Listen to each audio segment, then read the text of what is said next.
A group of pilgrims travel to Canterbury Cathedral, sharing stories to make the journey more enjoyable.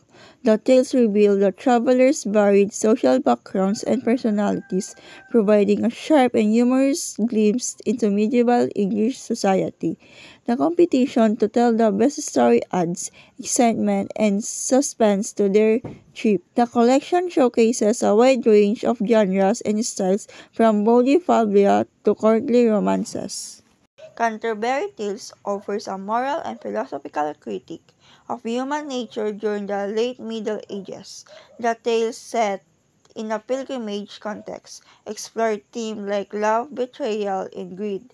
They expose societal norms, hypocrisy, offer to readers to question the moral integrity of those in authority. The Canterbury Tales by Geoffrey Chaucer.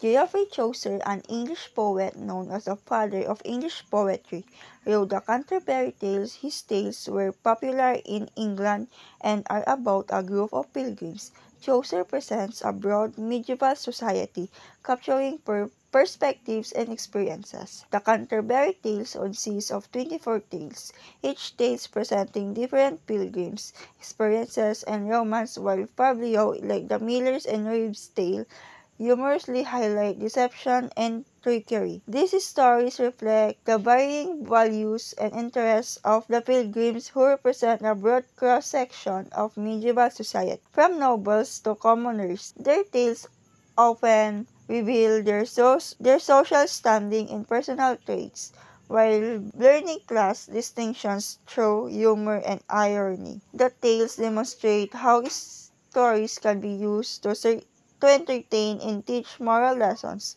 The Canterbury Tales is not just a window into medieval culture but a timeless exploration of human behavior.